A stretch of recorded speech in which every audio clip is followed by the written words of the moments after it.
Hello everyone. আজ হচ্ছে তৃতীয় শ্রাবণ সোমবার, তাই দেখো মা আগে থেকেই ঠাকুরের কাঁসার গামলাতে পুজোর সমস্ত কিছু জোগাড় করে রেখেছে। আমি পুজো দিতে যাব বলে এবার তো তোমরা হয়তো বলতে পারো মা কেন ঠাকুরের জোগাড় করে দিয়েছে, তুমি যে বার করেছো তুমি কেন করো না। দেখো অনেকেই নিজে নিজে করে, আমি যে করি না আমিও করি। এবার দেখো আমার যদি ঘুম দিয়ে উঠতে লেট হয়ে যায়, আমার মা ঠাকুরের সমস্ত কিছু জোগাড় করে রেখে দেয়।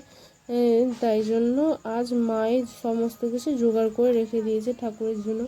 আর আজ যাব, যার সাথে যাচ্ছি তাকে তোমরা ছোটবেলার বন্ধুও বলতে পারো, আবার পাড়ার প্রতিবেশীও বলতে পারো।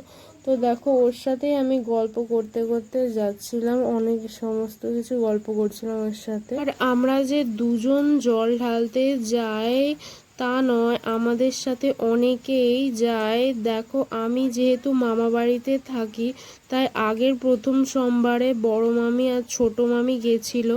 আজ যায়নি কেন, অনেকেই এবার দেখো প্রথম আর লাস্টেরটা বেশি করে, আবার কেউ সবগুলোই করে। তাছাড়া আজকেরটা আমারও ঠিক ছিল না, আমি ভেবেছিলাম লাস্টেরটাই করব, কিন্তু মনে হলো লাস্টেরটা করতে পারবো কি না, তাই আজকেরটা করে নিলাম।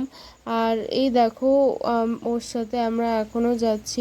ওর এই রাস্তা ছাড়া আর একটা রাস্তা আছে, আমি ওই রাস্তা দিয়েই যাই, কিন্তু ও বললো এই রাস্তার দিক দিয়ে ওর একটা কাজ ছিল, তাই জন্য ও এই রাস্তা দিয়েই যাচ্ছিল। এটা হচ্ছে আমাদের গ্রামের রাস্তা, আর গ্রামেরই রাস্তা মানে।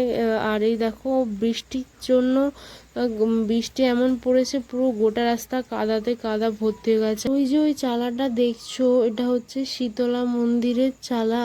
আর ওখানে খুব জাঁকে শীতলা মায়ের বড় করে পুজো হয় আর কি, আর এখানে একটা মেলাও বসে।